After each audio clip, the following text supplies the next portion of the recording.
Right, good afternoon everybody. First of all, you can hear me. It probably still says Viscounts of the West Kingdom. Let me just change that very quickly. You also can't see me. And I don't know why you can't see me. And the chat's not working again. Okay, so bear with us a minute while I just get this sorted. Right, okay. So first of all, me. Why am I not there? That is unusual. How about if I click on that? Right, there you go. I'm here now. Let me just sort this out. I need to press that and that and that. What is it doing? Why is it saying no card? I need to press that and that. Right, that's that sorted. The next thing to do is the chats. Oh, I hope I managed to fix this for the weekend. They've just released an update for the software, which basically means the chat breaks and every time I have to refresh it. There you go. Tobias is here, first live stream. Thank you very much for joining in. So Kingdom Rush unboxing. This is the third unboxing I'm doing this week. I did one on Monday, did one yesterday, doing one today. This is the last one that I'm doing this week, ready for Virtual GridCon this weekend. So this is Kingdom Rush. This is being delivered to backers either now or very, very soon. I think now. I think backers are starting to get their copies. Let me know if you are in the chat if you have backed this game. This is a big box, okay, but this is just the base game. This was a game that was on Kickstarter, and yeah, there was lots and lots of expansions and stuff like that. This is, I believe, this is just the core box. So yeah, we're gonna open it up and show you what's inside, if I can get inside, and then I'll tell you about the lies, because this video is all lies, and you'll find out why. Right, let's move that to one side. So the first thing is we have some extra packing. Delivery in the USA starts next week. Okay, cool. So it's arriving soon. Now, I'm assuming this is because I only have the core game. And if I'd got all of the expansions, this is basically making room for those expansions. Because otherwise, why didn't they just make the box smaller? So that's what I'm assuming that extra packing is. Is it anything to do with the tower defense video game? Says Dan. Yes, absolutely. So Lucky Duck Games they are known for converting some popular apps into board games. And this has got the Ironhide Game Studios on there. It is absolutely a licensed version of the tower defense computer game. Right, so let's have a look at what we've got inside. We have some punch boards, which I will be doing Paul's punch test on in a minute. Okay, so that's them. We also have a nice little plastic thing covering up the bottom, and this is a nice little, they've got a little tower in here. Actually looks like a chess piece, but yeah, that's a tower. There you go. And we've got some extra stuff, so let's take some bits out and show you. Let's start with these, because these won't make any sense to you. You think, what are these? These are just bits of plastic. Okay, and there's quite a few of these, but you will see what these are for later on. So yeah, we've got quite a few of those in an interesting orangey brown. We have some of these. Let's move that out of the way and let's zoom in a bit. Okay, so these are the player boards, and interestingly, they've done them like this. I'm not sure why they've done them like this, other than they do fit in there rather than boards, but yeah, they fold out like that. So yeah, I don't know, maybe there's a reason, because normally you would have this as just as one board, but they've done it as a folder, they've done it as a fold out sheet thing. So there you go. So yeah, multiple characters with the game.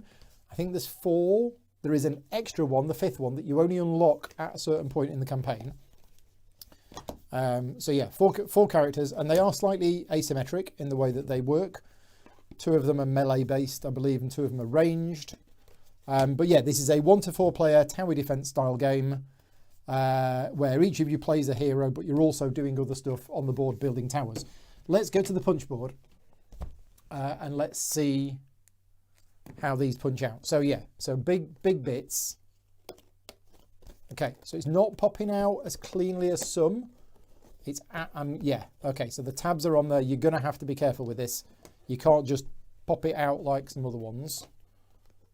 It is attached a little bit firmer than other ones. So yeah, be very, very careful. You can't just pop them out. But basically what you're going to be doing in this game It's a fully cooperative game, and you are going to be playing a particular scenario. So we have a scenario booklet here. You will be creating that scenario based on the map setup. So it will tell you where to put all of these bits. And you also have some of these as well. So in fact, this scenario uses, not that piece. So some of these punch boards are actually just one complete unit, one complete thing, which is this one. Okay, so that punched out really well. So you would have this one here for this particular scenario. And then alongside that, are these two-sided? Yeah, okay, so different things on two sides. So you can have all sorts of different combinations. And then you will basically build the board by putting these extra bits around it like that. And there'll be a 3x1 there, okay? And then what you're going to be doing in the game is you are going to be building towers, because there is going to be hordes of creatures coming from one side to another. And whenever they get to another side, you lose a life point, and you've got to try and basically defeat them. And the way that you do that is with these. Right, so what we have here is we have a bag of transparent plastic tower. These are the points where the players can deploy their towers. And depending on the scenario, as you can see here, for 1, 2, 3 or 4 players, it will tell you the places where each player is allowed to build their tower. So in this particular, let's look at the 2-player setup, because solo is slightly different. 2-player setup, the purple player will put these points onto those positions. So what you do is you actually put this onto the board at that point there. So only that player can build a tower here. Okay. And the towers that, so that's these. So these basically, these are fixed positions based on the scenario that you play. 4 different colors for the 4 different players in the game. So these are fixed, and they tell the individual players where they put those towers. And then these are for the enemies. So let's look at the cards. There are a few different sizes of cards in the game. Here we go. This is the cards with the enemies on. So the enemies come in different levels, and they get tougher depending on which scenario you're playing. And there you go. So here is just a random card that I've just taken from the top. So what will happen is you will put that card in this tray like this. Okay? Because what happens is this is going to move along the path like this, and if it ever goes off the end, you lose life. And what you're trying to do in the game is you're trying to get rid of all of these things, cover them over before it moves off the end. And the way that you do that is by building towers on here. So let me, are these all enemies? Yes, there's lots of different ones, and each of these icons has got different special abilities, and the colors mean different things. And then there are these super fast ones. So yeah, and what will happen is you'll actually build a deck at the start of the game based on the difficulty level of them. So every game will play out slightly different, because you'll build it based on these cards, and then those cards will appear. Right, let's have a look at, I think it's these, or is it these? It's these. Right, okay, so these are the towers. We have a smaller card. Let's get in here. Okay. Here we go. Right, so these are the towers that you can build. Okay, there are different towers, there are different categories, and there are different levels. So this is the archer. This is a level 1 archery tower, and you can see what it does. It does that on the top, and you can upgrade the archery towers into marksman, which allow you to do basically bigger and better things. But let's just take the archer, for example, and if I had this card in my hand, I could play it on here. Okay, and then what will happen is we go to the other punch board. This is kind of an unboxing and an overview of the game, because I do know a bit about this one. We have another punch board here filled with all of these damage counters. Okay, so let's see how easy these punch out. Okay, these are punching out a little bit easier than the bigger ones, but yeah, they're coming out fine. So you've got all different types of damage and different shapes. It's all about tessellating pieces. And if you look at the archer, if you can see that, let's zoom in a bit more. Okay, you can see here the archer will basically put a 2x1 piece, one of these, onto an enemy tile either there, there, or there. Okay, so for example, I could put that there. There you go. And I've covered up 2 of those little orky goblin things. And as I say, what you're trying to do is you're using a combination of these towers to try and cover up these things before it moves off the board. That is essentially how the game plays. But it's quite clever in the way that the mechanisms work. So yeah, we've got a whole sheet full of these damage counters here. We've got another sheet full of stuff with some gems that I don't know what they are. Again, using a little bit of pressure to punch them out.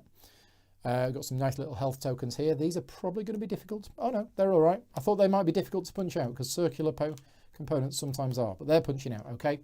And gems, because when you've basically defeated one of the bases, you will get the gems, and you can spend the gems on upgrading your characters' abilities and everything else. There's a map included with the game, which is quite nice. And what you can do if you want to, you don't have to do this, but the game comes with stickers. So very similar to the actual Tower Defense app. You've basically got all these different scenarios to do and all these different chapters to do. And when you've completed a scenario, you can put a sticker on it to say how well. And there are 3 different levels of victory. So what you're trying to do is you're not only trying to win, but you're trying to get a 3-star victory. So the more you play the game, the better you will get at it. And then you can use these stickers and basically put them on here. This is basically just a permanent record of, yeah, I have managed to do that scenario at this time. I don't know what these shield ones are for. But anyway, we've got a sheet of stickers. We've got a map there. We've got all those enemies. We've got character cards in here. So yeah, these are the character cards with the reference cards. So it's got, obviously on the back, it's got the turn sequence so that every player has that. And then there was a helper card telling you what the different enemies do, which is quite useful. What else have we got to unbox? The figures. There are figures in this game as well. And oh, we got these. So one of the things you can do in the game is you can actually build towers with militia. And in the game itself, in the little app, these are cool because these little militia come out, fight for you. And in this game, these are represented by these. And it's the same thing in this game. If you build a militia tower, it will basically go out and you can put these. And the advantage of these is you can put them anywhere. So you can use these to cover up whatever spots are still missing. So yeah, these are very useful. So that's those. Anyway, so the bit about the lies is I've already unboxed this.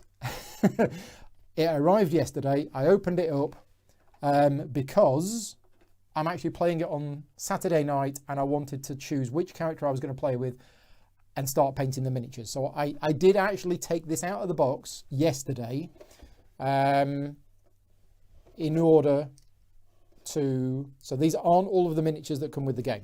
There are 2 extra ones which I've actually started painting. So let's zoom in. I've got a complete mess here now, haven't I?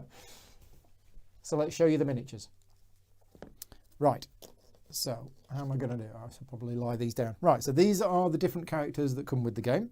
This is possibly the cutest figure that I've ever seen. Is this going to actually show up on camera?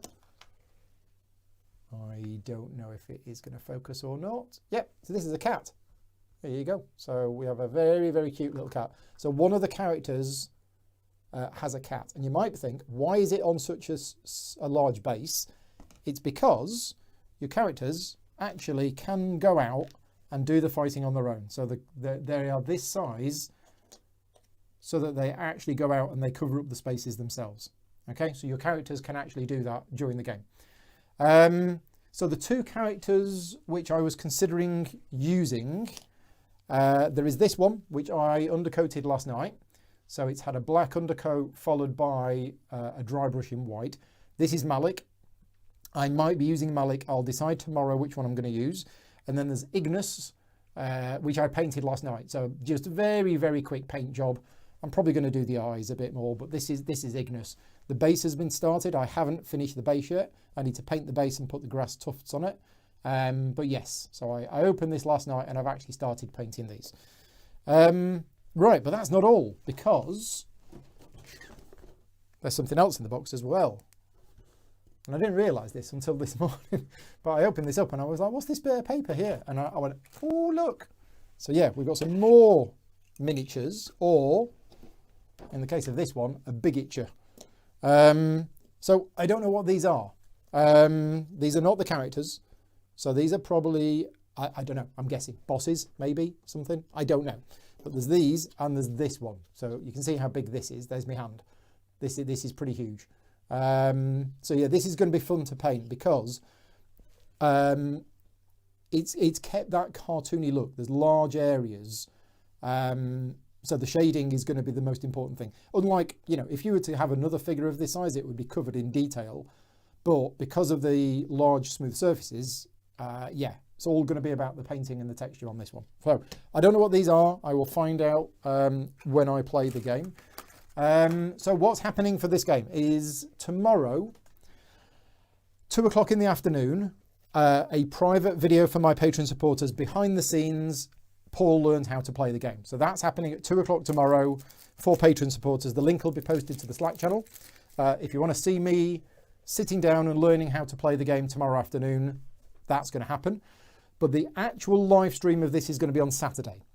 So a quick shout out, if you are watching this and you don't know, this weekend starting on Thursday night, so starting tomorrow night in just over 24 hours time, is the start of Virtual GridCon 2, which is a free to attend online gaming convention, which I'm hosting this weekend. I personally am going to be live streaming for 3 days, pretty much non-stop. I'm playing dozens of games, maybe a dozen games over the weekend, probably more than a dozen. But on the Saturday night, I'm going to be playing Kingdom Rush, A Rift in Time. So starting at 7 o'clock on Saturday night, I'm going to be playing the solo game. I'm going to play either through the first 3 scenarios or up to a maximum of 3 hours, whichever comes first. I suspect it will probably be about the same. So yeah, so that's what's happening. Private behind the scenes video of me learning how to play the game tomorrow, followed by 7 o'clock on Saturday night. I am actually going to be playing through the solo game live. And then straight after that, when I go to bed, Stella and Tarrant from Meeple University on their channel, they are going to be doing a live 2-player playthrough of it. So yeah, I'm going to be covering the solo game on the Saturday evening. Then I'm going to be handing over to them and they're going to be doing the multiplayer game. When is Fayum, says Brian. I can answer that. That's on the 9th of December, I think. Let me just check. Paul's work plans. Work timings. So yeah, I'm playing Fayum, the new Freedom and Freezer game, with Aldi from BGG, Scott Alden, and with Tom Heath's Liquor Drips. And I think that is happening... Yes, Wednesday, the 9th of December. So yeah, so that is happening. So a little bit about, while we're here, let me just tell you a little bit about this game.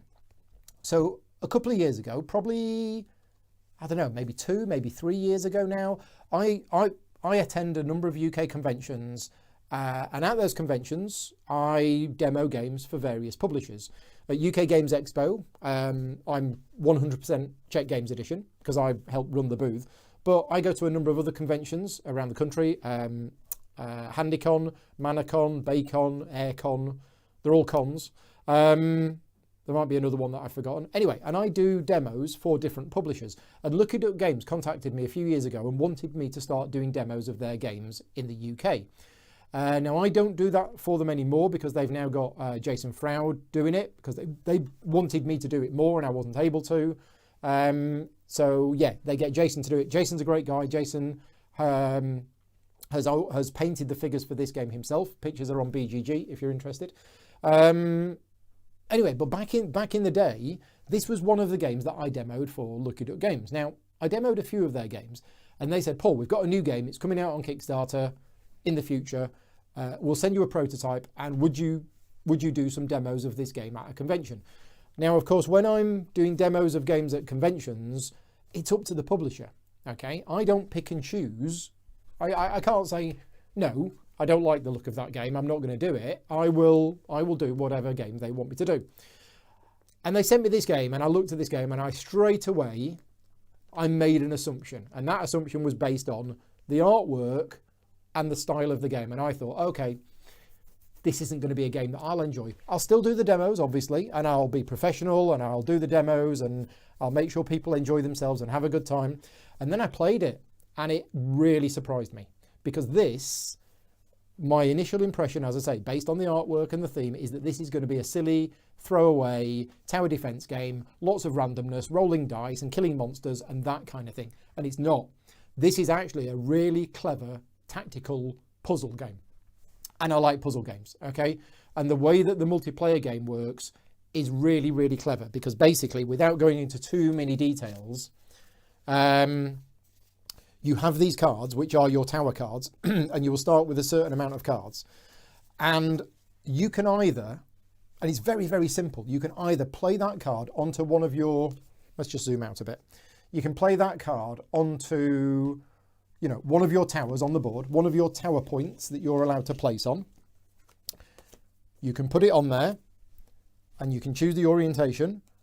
Okay, and you'll all be doing that. You'll all be working together, and you'll be going, well, I could put this here, and that's going to put that there. So it is a puzzle game. There's no randomness, no dice rolling. The cards do exactly what they say on them. So you can really, really plan it. Then at the end of the round, once it's done its thing, you get that card back into your hand. Alternatively, you can choose not to play the card. And then what you do is you actually upgrade it. So the archer becomes a marksman, which is a much better card, and you give it to the player to your left. And that is it. That is the core mechanism of the game. You either play the card for yourself, it does its thing and you get it back, or you upgrade it and you pass it to the player to your left. So the multiplayer interaction in the game is all about, well, hang on a minute, if you play the archer there, you could do this, but if I upgrade it and give it to you next turn, you could move it there. And of course, some of these things are moving one space, some of them are moving two spaces. They've all got special abilities. It's really clever. Jilly's saying it's great and thinky with at least 3 players. So yeah, I've played it. I haven't actually played it solo, but I have played it at, I think, 2, 3 and 4 players. I think I played it at 4 players once. But yeah, it's a really clever thinky puzzle that's not random, and really surprised me in terms of how much I enjoyed this kind of game, because I like puzzle solving thinky games, and that's what this is. It's not too thinky, it's not like a serious heavy Euro, but yeah, really good. So anyway, it's been a while since I've played it, which is why tomorrow's video is me relearning how to play the game. I know the basics, but things might have changed since I played it, and I do need to refresh myself on it because, yeah, I want to do the stream on Saturday night. That's everything. So yeah, final quick shout out. 24 hours and 36 minutes from now is the opening ceremony for Virtual GridCon 2. So 6 o'clock GMT on Thursday, the 26th of November, I will be live on this channel with an opening ceremony for Virtual GridCon 2, and I'm combining it with my monthly live Q&A. So it'll be a live Q&A tomorrow at this time, and that will officially declare the convention open. And then at 8 o'clock tomorrow night, I'm doing a live play along at home special game of Concept. So if you're not doing anything at 8 o'clock tomorrow night, tune in. You can win absolutely nothing. But basically what's going to happen is I'm going to be describing things on a concept board, and people in the chat are going to be guessing as to what it is. Yeah, so that's basically what's happening tomorrow. And then, yeah, I think I put the image up on screen yesterday, didn't I? Let's put the image up on screen again. This is everything that I'm doing. Yeah, this is everything that I'm doing for the next 4 days. So we've got the Q&A at 6 o'clock tomorrow with the opening ceremony, concept game live, and then I'm doing all of these streams over the next 3 days. So you can either, if you're interested, you can tune into any of these streams that you want to. These will be all live on this channel at the times listed. Or if you wanted to take part in Virtual GridCon 2, you can. It's a Discord server. It's completely free to attend. There's a games organizer. Hop on over the weekend if you just want to pop in and play a game of something. Various publishers are running demos, so if you're interested in learning how to play Agamonia or Lotterins of Arnak or Under Falling Skies, and there's various other ones going on as well, then yeah, feel free to drop in. Other than that, that's it. I am now going to rebox this. Actually, I might just leave it here for tomorrow, although I do have some filming to do tomorrow. So this is the problem. I have to keep getting things out for this and then putting them away and then getting out the other thing that I was working on and then putting that away and then getting this out again. Anyway, I'm waffling. I'm going to go for some food. Thank you very much for watching. Hope you found it useful. And I will see some of you tomorrow afternoon for the Paul Learns How to Play the Game. And I'll see the rest of you 7 o'clock Saturday night. I'll be playing through the solo game of this. And yeah, I'm really looking forward to it. So yeah, thank you very much for watching. Take care, everybody, and I'll see you soon.